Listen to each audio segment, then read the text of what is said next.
The grand ballroom of the five-star Manhattan Hotel was a monument to opulence, a carefully constructed fantasy of perfection. Towering crystal chandeliers dripped light onto a sea of white flowers, their scent mixing with the expensive perfume of the black-tie guests. The air hummed with the polite murmur of high society, the clinking of champagne glasses, and the soft strains of a string quartet. Yet, beneath this veneer of flawless celebration, an invisible tension coiled, cold and silent. It was a place where every smile was measured and every gesture was a performance. The immense material wealth on display, from the silk drapes to the polished marble floors, stood in stark, almost cruel, opposition to the emotional poverty and the devastating secret that was about to fracture the pristine silence. It was a stage set for a perfect life, but the script was about to be torn apart. At the center of it all stood Arthur Hayes, the groom. At 45, he was a titan of real estate, a man who sculpted the city's skyline and orchestrated his life with the same ruthless precision. He wore a bespoke tuxedo that fit him like a second skin, a luxury Swiss watch gleaming on his wrist as a subtle testament to his power. His face, however, betrayed a deep weariness that no amount of success could erase. His smiles were fleeting and calculated, aimed more at the photographers than at the woman beside him. He was a master of control, a giant in the boardroom, but at this altar, he was just a man playing a part. He was emotionally bankrupt, an absent father who had long confused providing for his son with loving him, more invested in the pristine image of a family than the quiet suffering within it. A few feet away, almost lost in the grandeur, was his 9-year-old son, Leo. As the ring-bearer, he was clad in a miniature tuxedo that seemed to swallow his small frame, making him look more like a doll than a boy. His large, expressive eyes, which should have been sparkling with the innocent joy of the occasion, were dull and heavy, filled with a profound fear that no child should ever have to carry. He moved with a hesitant, ghost-like quality, his presence a quiet, sorrowful note in the symphony of celebration. Leo was the keeper of a terrible secret, a victim of the very woman his father was about to marry. Silenced by threats and paralyzed by fear, he existed in a world of emotional neglect, his pain invisible to a father blinded by the brilliant facade of his own life. The officiant's voice, smooth and practiced, filled the sudden hush. If anyone has any reason why these two should not be joined in matrimony, speak now or forever hold your peace. The silence that followed was absolute. A held breath in the cavernous room. Then a small voice, trembling but shockingly clear, cut through the air. "Dad!" Every head turned. Leo stood beside the altar, tears carving paths down his pale cheeks as he looked directly at his father. "Don't marry her, please. She hurts me." The words landed with the force of a physical blow, shattering the perfect illusion into a million pieces. The perfect wedding, the perfect life. All of it dissolved into a horrifying, awkward silence, leaving only a father forced, for the first time, to truly see the agony in his son's eyes. It's moments like this that remind us how a single, honest voice can expose a universe of pain. And sharing these stories is why your subscription means so much to us. The ex-fiancée, her face a mask of disbelief, tried to salvage the moment, her voice sharp and accusatory. She called Leo a liar, a spoiled brat, desperate for attention, but her words were hollow, lost in the cavernous silence of the room. Arthur didn't even look at her. His entire world had shrunk to the small, trembling boy before him. He saw the terror flare in Leo's eyes at the sound of her voice, and that was all the confirmation he needed. In one fluid, decisive motion that stunned the hundreds of onlookers, Arthur dropped her hand, knelt on the pristine marble floor, and pulled his son into a desperate embrace. He said nothing, simply holding him, absorbing the shudders that racked the boy's tiny frame. There, at the altar, meant to symbolize a new beginning, a different, more profound commitment was made. He stood, lifting Leo into his arms as if the boy weighed nothing at all. He faced the sea of confused and murmuring guests, his expression unreadable but his voice firm, carrying a finality that left no room for debate. "The wedding is off," he announced, the words echoing through the ballroom. "I apologize for the inconvenience. Please, enjoy the reception on our behalf, but we must leave." He didn't offer any further explanation, feeling the weight of their judgment but caring for none of it. His only focus was the child clinging to his neck, whose silent tears were now soaking the shoulder of his bespoke tuxedo. With a dignity that defied the chaos, Arthur turned his back on his meticulously planned future and walked away, carrying the only thing that had ever truly mattered. Watching from the back of the room, her heart pounding with a mixture of horror and vindication, was Emily, Leo's nanny. For months, she had been the solitary witness to the boy's slow dimming, the quiet fading of his spirit. She had seen the subtle cruelties, the dismissive words from the fiancé that were always disguised as discipline, the way Leo would flinch when she entered a room.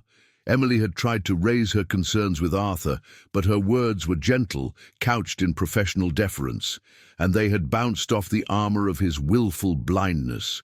Now, seeing him stride from the room with Leo held protectively in his arms, a wave of profound relief washed over her. The truth was finally out, brutal and public, but it was out. The little boy she cared for so deeply finally had a chance to be safe. The months leading up to this disaster replayed in Arthur's mind with sickening clarity. He remembered the small, insidious moments he had dismissed.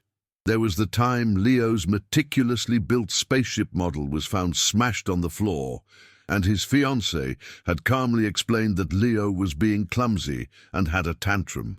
Arthur had believed her, scolding his son for his carelessness. He recalled the way she would speak to Leo when she thought no one was listening, her tone dripping with a saccharine condescension that bordered on mockery. He had overheard it once or twice, but told himself he was misinterpreting it, that he was just not used to having a woman's touch around the house. Each memory was now a shard of glass in his conscience, a testament to his profound failure as a father. He could now vividly imagine the conversations that must have happened in the shadows of his own home. He pictured his fiancée kneeling down to Leo's level, her smile a predatory gleam, her words a venomous whisper. "If you ever tell your daddy that you don't like me," she would have said, "he will be so angry. He'll think you're a bad boy, and he might even send you away to a school far from here. We wouldn't want that, would we?" The psychological manipulation was horrifyingly clear to him now. She hadn't just been unkind, she had systematically isolated his son, using the boy's deepest fear, the fear of losing his father's love, as a weapon to ensure his silence. Leo hadn't just been scared, he had been held hostage in his own home. The drive back to their penthouse was suffocatingly quiet. The city lights blurred past the windows, a kaleidoscope of a world that suddenly felt alien and distant. Arthur gripped the steering wheel, his knuckles white, replaying his son's desperate plea over and over. "Humbry, she hurts me." 3 simple words that had detonated his entire existence. He glanced in the rearview mirror at Leo, who was curled up in the back seat, his small face pale and tear-streaked, looking out at the night. An ocean of unspoken words lay between them. Apologies, questions, regrets, but Arthur knew it wasn't the time. Right now, words were useless. His actions had spoken for him for years, telling Leo that work was more important, that appearances mattered most. Now only a new set of actions could begin to heal the wound. By the next morning, the storm had broken. The society pages and gossip sites were on fire with the story, painting a lurid picture of the billionaire's runaway groom. His ex-fiancée had wasted no time, feeding a narrative to the press that portrayed Arthur as emotionally volatile and his son as a deeply troubled child prone to wild fantasies. His phone buzzed incessantly with calls from concerned friends, opportunistic rivals, and business partners worried about the stability of his empire. The judgment was swift and brutal. He was no longer just a father protecting his son. In the court of public opinion, he was a spectacle, a man who had lost control in the most public way imaginable, and the scandal threatened to tarnish the pristine reputation he had spent a lifetime building. The external pressure was immense, but it was nothing compared to the war raging inside him. The guilt was a physical entity, a cold, heavy stone in his gut. He was a man who prided himself on seeing every angle, on anticipating every market shift, yet he had failed to see the agony in his own child's eyes. He remembered every missed school play, every dinner he'd skipped for a conference call, every time he'd handed Leo an expensive gadget instead of his time. He had provided a palace for his son to live in, but had allowed a monster to haunt its halls. His greatest fear, a terror that eclipsed any business failure, was that the damage was permanent. What if Leo could never trust him again? What if he had broken his own son?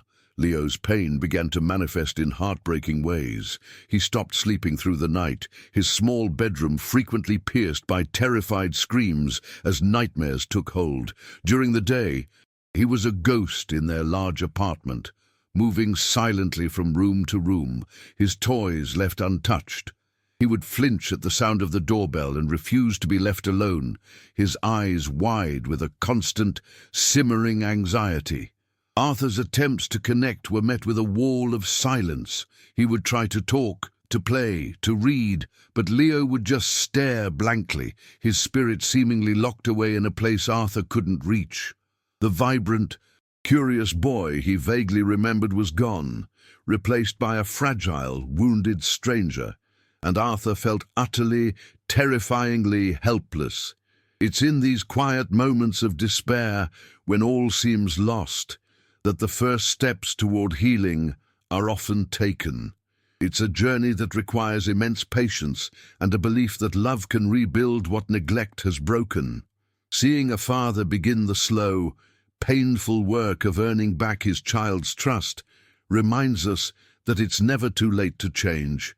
If you find strength in these stories of redemption and resilience, your subscription allows us to continue bringing them to light, creating a space where hope is shared. Arthur knew he had to do something drastic. He cleared his schedule for the entire week, delegating every meeting and ignoring every call. His only priority was Leo. He didn't force conversation. He just existed in his son's space, a quiet, constant presence. He started by seeking help, an act of humility that went against his every instinct as a self-made man who solved his own problems. He found a highly recommended child psychologist and scheduled an appointment, not just for Leo, but for them both. The first session was painfully awkward. Leo barely spoke, drawing dark, scribbled pictures on a piece of paper, while Arthur stumbled through an explanation of his own failings. It was agonizing, but it was also a concrete step. For the first time, he wasn't trying to fix the situation with money or authority, but with vulnerability and a genuine desire to understand. He was admitting he didn't have the answers, and in doing so, he was finally putting his son's needs ahead of his own pride. The breakthrough, when it came, was not a grand, cinematic moment, but a small, almost imperceptible shift. A few weeks into their new routine, they were on the living room floor, surrounded by hundreds of Lego pieces, attempting to build a complex starship. For over an hour, they had worked in near silence, the only sound the soft click of plastic bricks snapping together. Then, Leo, without looking up from the piece in his hand, pointed to the instruction manual and asked, "Dad, does this part go here?" The question was simple, mundane, but it was the first voluntary, normal interaction they had shared since the wedding. Arthur's heart swelled with a cautious, fragile hope. It wasn't forgiveness, not yet, but it was a start. It was a tiny crack of light in the darkness. The storm broke over Manhattan with a fury that seemed personal, a physical manifestation of the turmoil that had haunted their penthouse for weeks. Rain lashed against the floor-to-ceiling windows, and thunder rattled the very foundations of the skyscraper. It was in the deepest hour of the night, when the city outside was a dark, roaring beast, that a scream tore through the apartment. It was a sound of pure terror, sharp and ragged, and it jolted Arthur from a restless sleep. He was on his feet before he was fully conscious, his heart hammering against his ribs. There was no hesitation, no groggy pause. The sound was a summons, a direct call to the part of him he had neglected for so long. He ran down the marble hallway, the cold floor shocking his bare feet, his entire being singularly focused on reaching the source of that horrifying sound. He pushed open Leo's door to find the room plunged into darkness, save for the strobe-like flashes of lightning that illuminated a scene of pure anguish. His son was a small, huddled shape in the middle of the vast bed, his knees pulled to his chest, his small body trembling violently. The sheets were a tangled mess around him, and the sobs that escaped him were choked, desperate gasps for air. Arthur's breath caught in his throat. This was the real consequence of his failure, not the cancelled wedding or the public scandal, but this tiny, terrified child drowning in a nightmare he had allowed to happen. He walked slowly to the bed, the instinct to simply turn on a light and offer hollow reassurances dying on his lips. Instead, he sat down on the edge of the mattress, his weight a silent, solid presence in the terrifying darkness. He waited until a long, shuddering sob subsided, leaving a fragile silence punctuated by the drumming rain. He looked at the silhouette of his son, and the carefully constructed walls around his own heart finally crumbled into dust. The words came not from the calculating mind of a CEO, but from the broken heart of a father. "Leo," he began, his voice thick and raw with unshed tears. "Son, forgive me." He leaned closer, making sure Leo could hear him over the storm. "I failed you. I was so busy building things. I forgot to look at what was right in front of me. I was blind, but I see you now. I see you, and I promise you, with everything that I am, no one will ever hurt you again. Not as long as I'm here to stop them." Leo slowly uncurled, his small head lifting from his knees. In the next flash of lightning, Arthur could see his son's face, streaked with tears, his eyes wide and searching. He wasn't looking at the powerful man who ran an empire. He was looking for his dad. He heard the promise, not as a simple comfort, but as a sacred vow. The tension that had held his small body rigid for so long seemed to dissolve all at once. A fresh wave of tears came. But these were different, not of terror, but of release. Through a choked sob, he whispered the 3 words Arthur thought he might never hear again. "I love you, Dad." Then, with a sudden surge of motion, he launched himself across the bed and into his father's arms, clinging to him with a desperate strength that spoke of weeks of unspoken fear. Arthur wrapped his arms around Leo, holding him tight, burying his face in his son's hair as his own tears finally fell. The embrace wasn't just about comfort, it was a reconstruction. In that dark room, with the storm raging outside, they were forging something new from the wreckage of their past. The father who had been absent was now fully present, and the son who had been silenced was finally heard. The shame and guilt in Arthur's soul didn't disappear, but they were repurposed, transformed into an unshakable resolve to protect this boy. It was a promise whispered in the dark, but it had the power to rebuild a world. Witnessing a bond like this being forged from the ashes is a profound reminder of why these stories must be told, and your support helps us continue to share them. The transformation of their home was the first tangible sign of healing. The cold, minimalist penthouse, once a monument to Arthur's sterile success, began to breathe with life. He had the stark white walls repainted in warm, inviting colors, and replaced abstract art with large, framed photos of him and Leo. laughing at the zoo, covered in flour while baking cookies, sleeping soundly on the couch.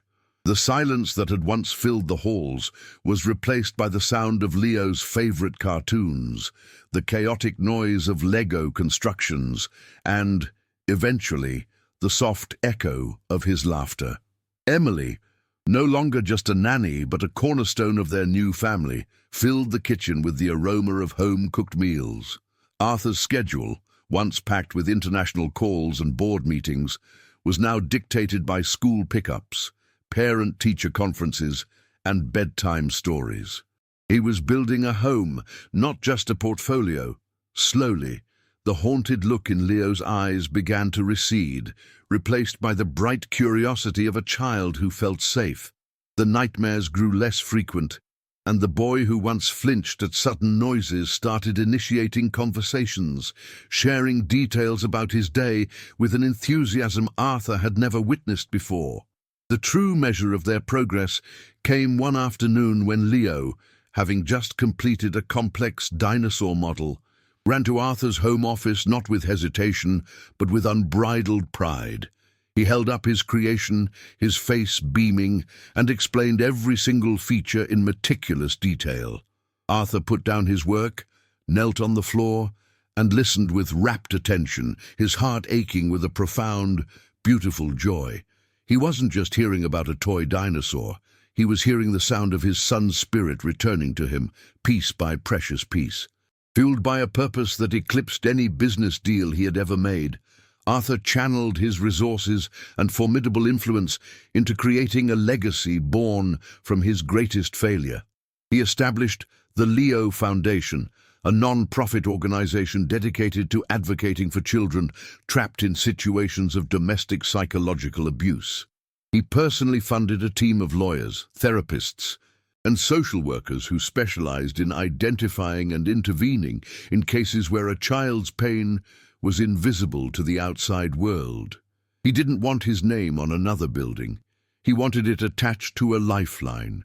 His pain and guilt were not erased, but they were transformed into a powerful engine for change, a promise that other children like Leo would not have to scream for help in a room full of people who refused to listen.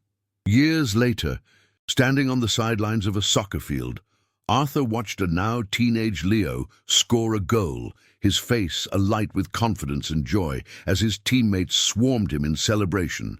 The man who once commanded boardrooms now found his greatest sense of accomplishment in these simple, priceless moments. He had lost $1 billion merger in the fallout of the wedding, a fact the business world never let him forget, but he had gained a universe in return. He had learned that true strength wasn't about controlling an empire, but about the vulnerability of asking for forgiveness, and that the most valuable asset he would ever possess was the unwavering trust in his son's eyes. Journeys like this remind us that a broken life can be rebuilt into something far more beautiful, and it's an honor to share them. Your support helps us continue to bring these powerful testimonies of hope to light.